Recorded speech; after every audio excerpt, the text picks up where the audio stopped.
अफगानिस्तान की अमेरिका के लिए और चीन के लिए और भारत के लिए और ईरान के लिए सबकी वैल्यू है।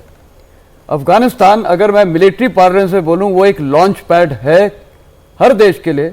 मान लिया भारत के लिए, हमारे लिए लॉन्च पैड वो देता है सेंट्रल एशियन रिपब्लिक्स और रशिया के थ्रू, ठीक, छाबर कॉरिडोर से जो हम नॉर्थ साउथ ट्रांसपोर्ट कॉरिडोर बना रहे हैं।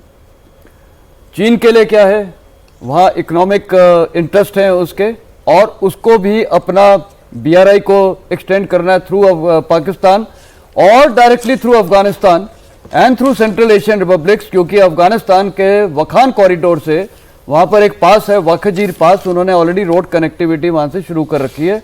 और ये मैं आपको बता रहा हूँ 2014 की बात है, जब मैं वहाँ पर डिफेंस अटैचे था इंडियन एम्बेसी में काबुल में।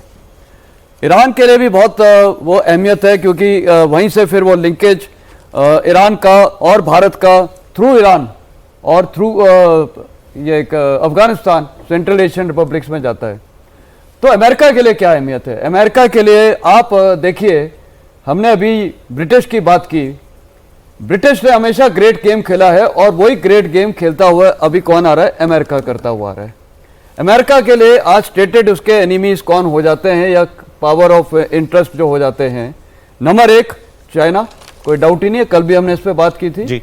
और नंबर 2 है लॉन्ग टर्म में रशिया है, वो तो है ही, और वो इसीलिए अमेरिका वहाँ घुसा था यहाँ पर यूक्रेन में। लेकिन हाँ, ट्रंप ने कुछ पॉलिसीज चेंज की हैं, पर वो एवरलास्टिंग नहीं है, क्योंकि we are talking about America as a nation, not Trump as one person. तो अमेरिका का वहाँ क्या इंटरेस्ट है, वही ग्रेट गेम वाली बात है। अगर अमेरिकन प्रेजेंस होती है, और आज मैं आपको बता दूं, आपको हैरानी होगी सुन के कि तालिबान को अमेरिकन इंटरेस्ट से पैसा मिल रहा है। नंबर 1। नंबर 2, अभी कतार में जो पीस टॉक्स चल रही हैं, वो ये टॉक चल रही हैं कि वहाँ जो बागराम एयरबेस है उसको वो वहां पर वापस आना चाहते हैं। वो अमेरिकन वापस अफगानिस्तान में सिर्फ बागराम एयरबेस पे ऐसे छोड़ के भागे थे अपने गाड़ी घोड़ा। तो मैं आपको वो बता रहा हूं क्यों। देखिए, ये अफगानिस्तान में $4.1 trillion of worth mineral reserves हैं। आज चाइना वहां पर आइनक कॉपर ओर माइंस है, आमू दरिया बेसिन है, वहां खूब हैवी में माइनिंग कर रहा है। इंडिया कुछ नहीं कर रहा है, क्योंकि इंडिया का अभी हमने कॉन्टैक्ट शुरू किए अफगानिस्तान के साथ, लेकिन अभी तक फुल फ्लेश्ड कॉन्टैक्ट नहीं किए। चाइना घुस चुका है, रशिया के वहाँ अपने इंटरेस्ट हैं, ईरान के इंटरेस्ट हैं, तो जाहिर है कि अमेरिकन इंटरेस्ट है। वो एक बड़ा लॉन्च पैड मिल जाता है, आपको दिशा दे देता है चाइना की तरफ, तो वो काउंटर इन्फ्लुएंस। ये इसीलिए अमेरिका का एक प्लेग्राउंड सा बना हुआ है। बिल्कुल, ये रहेगा। और ये वहां पर सारे स्ट्रेटेजिक पावर्स इंक्लूडिंग हिंदुस्तान के लिए इसकी अहमियत है। अब जहां तक ये आपका एक और सवाल उठा है कि क्या आप एग्री करते हैं, देखिए, जब मैं अफगानिस्तान में था, मेरे को कई बार वहां से इनपुट्स आते थे थ्रू पाकिस्तान एजेंट्स ऑल्सो, कि वो उनके न्यूक्लियर एसेट्स वहां पर हैं अमेरिकन के। नहीं, मेरे को तो हमेशा बताया जाता था, और जो जितनी भी हमारी रिसर्च है, कि वो पाकिस्तान के ही हैं। बट पॉसिबिलिटी है कि दोनों का जॉइंट वेंचर हो सकता है। ऐसा नहीं हो सकता कि बिल्कुल ही वो सारे अमेरिकन एसेट्स हो, जॉइंट हो सकते हैं कि दोनों के इसमें फायदे हो रहे हैं। तो एक ये हो सकता है कि अमेरिकन और पाकिस्तान के न्यूक्लियर एसेट जॉइंटली हो सकते हैं, क्योंकि वहां पर अगर उनके एसेट्स होते तो सबसे बड़ा एक आपको कंसर्न देखिए क्या है। आज चीन का इनरोड्स हो चुका है, सिपिक, और चीन की पूरी नॉर्दर्न ये जो गिलगिट बाल्टिस्तान में काफ़ी चाइनीज इंजीनियर्स आर डिप्लॉयड, और इधर भी हैं ग्वादर की तरफ चाइनीज मिलिट्री इंजीनियर्स की प्रेजेंस है। अमेरिकन मिलिट्री प्रेजेंस के आज की तारीख में पाकिस्तान में 0। क्या अमेरिका ऐसा देश हो सकता है कि अपने न्यूक्लियर एसेट्स को वहां रखा और कोई उसको गार्ड करने के लिए नहीं है? और वो भी एक वहां पर है, क्या टेररिस्ट उसको कभी अटैक कर सकते हैं? तो ये थोड़ा क्वेश्चनेबल है। मेरा एनालिसिस ये बोलता है। जवाब सवाल पे दम तो है सर। सुन रहा था जनरल साहब क्या कह रहे हैं, बहुत इज्जत करता हूं, अफगानिस्तान में रहे हैं, मेरा तो परिवार वहां से है, my father is from Ghazni. ये 1.3 ट्रिलियन नहीं 17 ट्रिलियन है, ओ सॉरी 2 ट्रिलियन है, ओ सॉरी ½ ट्रिलियन है, किसको मालूम है? ये हवा में बातें होती हैं, इतने ट्रिलियन है, इतने trillion. Nobody has done this survey कि उसकी सोने की कीमत 10 रुपए किलो है। Sir let me complete. सोने की कीमत 10 रुपए किलो है, तो मेरे पास 100 रुपए का सामान है। कल 1 करोड़ हो जाती है तो मैं 10 करोड़ का मेरे पास सामान पड़ा हुआ है। सो प्लीज जनरल साहब, you are one of the brightest we have, don't believe a word of this. सब अपनी तरफ से बोलते हैं ये इतने ट्रिलियन उतने trillion. I have seen this in my career. Let me complete sir. दूसरा जो आपने कहा है कि उसको उसकी बहुत अहमियत है, of course there is no question about it, लेकिन रिमेंबर सर हमेशा के लिए Afghanistan is an Islamic country, और जो भी कुछ होगा वो Islamic People's Republic of China से मोहब्बत नहीं करता। वो भी अपने आप को आजकल तो चाइना भी इस्लामिक बन गया है ना, कि सारे वो वीगर को जेल में डाल दिया है, उनसे मोहब्बत नहीं। And sir as far as Pakistan is concern sir, ये मुझसे ले लीजिएगा, take it from me sir, and I am willing to you know, the Afghan hates the Pakistani, नफरत करता है उसके वो तो साथ। है, कोई डाउट क्योंकि वो हमसे कहता है, जितने मेरे फ्रेंड्स हैं, कि भाई मेरा बॉर्डर तो तेरे साथ था 1947 तक, ये चूहा कहां से आ गया बीच में? मेरा बॉर्डर तो सिंधु नदी तक है, अरे ये कमीना कहां से घुस गया बीच में? Do you understand what I am saying? You can rent an Afghan, you can not buy an Afghan. तो इसीलिए वो जो क्या वो Durand Line sir Mortimer Durand वाली, वो उसको स्वीकार नहीं करते, कोई अफगान नहीं करते। So Pakistan can be ruled out. जहां तक अफगानिस्तान का सवाल है, स्ट्रेटेजिक डेप्थ कहते थे, अब वो उनकी स्ट्रेटेजिक डेथ बन गई है, ठोक रहे हैं अब उनको अफगान लोग, पाकिस्तान कुछ नहीं करने वाला।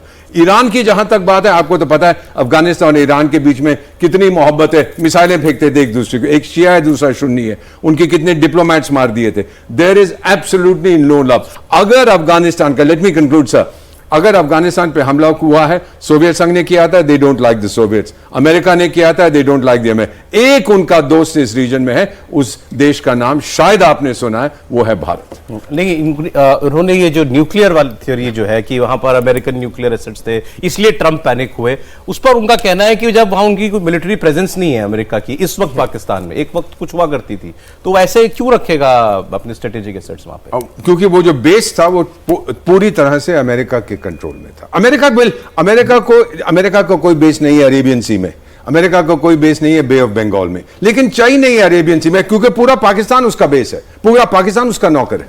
What do you need a base there for? Plus, if you heard the Pakistanis say कि नूर खान से take off of Pakistan of the American aircraft and incoming and outgoing, there is no control of Pakistan. Diego Garcia को छोड़ दे हम इस जगह पे, तो 4 basis को लीज किया है अमेरिका ने over a period of time in Pakistan, और इसके अंदर नूर खान पे कंट्रोल उनका आज तक है। लीज करने का मतलब क्या वो आपका ही हो पैसा गया? दिया, जी हाँ, आपका हो गया। लीज करने का मतलब है कि हम ये यूज करेंगे, इसका पैसा हम दे रहे हैं। सरगोजा F-16s of Pak. हाँ, ये तो कॉमन नॉलेज है। अच्छा, वैसे ये जो जिस डेलीगेशन की हमने बात की जो अमेरिका गया है, ये सिर्फ अमेरिका ही नहीं गया था, ये साउथ अमेरिका भी गया था, पैनामा, गयाना, कोलंबिया, ब्राजील। तो जल्दी से अगर हम इन कंट्रीज की एक अहमियत एम्बेसडर साहब से जान लें सर, साउथ अमेरिकन कंट्रीज यहाँ हमने क्यों भेजा होगा? सर इस चीज में मैं आपको बता देता हूं क्या होता है।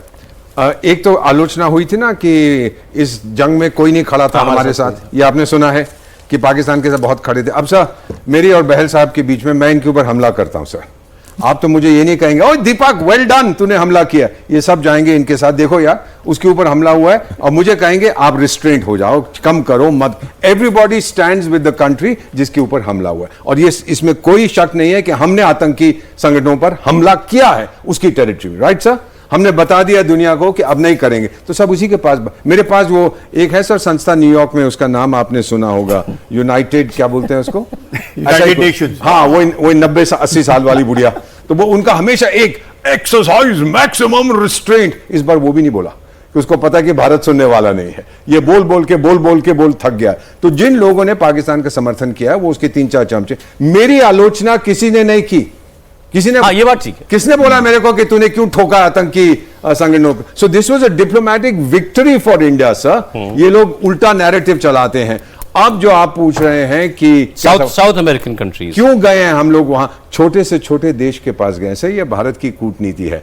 अमेरिका किससे बात करेगा? बड़े बड़े देशों से। हम सबके पास जाते हैं। देख टाइगर, ये हुआ 193 सदस्य हैं संयुक्त राष्ट्र संघ के, 100 से ज्यादा के ऊपर आतंकी हमले हुए हैं पिछले साल। ग्लोबल टेररिज्म ट्रैकर इंडेक्स देखिए, छोटे छोटे देशों पर, अफ्रीका में, लैटिन अमेरिका में आतंकी हमले होते हैं। हम कहने गए थे देखो संयुक्त राष्ट्र संघ में कुछ नहीं होगा। 30 साल से हम बात कर रहे हैं कन्वेंशन अगेंस्ट टेररिज्म की, अब हम लीड करेंगे। और मेरी बात मानिए सर, मैं तो रहा हूं उस एरिया में, मेरी बात मानिए, वो सब कहते हैं वेल डन इंडिया, आगे बढ़ो, आतंक को जड़ से मिटा दो। जहां कोलंबिया हम गए थे, आपको पता है क्या हुआ, अफ्रीका में बुर्किना फासो गए, लाइबेरिया गए, सियरा लियोन गए, ब्लड डायमंड की कहानी आप सब जानते हैं। आतंक से वो सब आज तक पीड़ित हैं। सो दे अप्रिशिएट भारत क्या कर रहा है।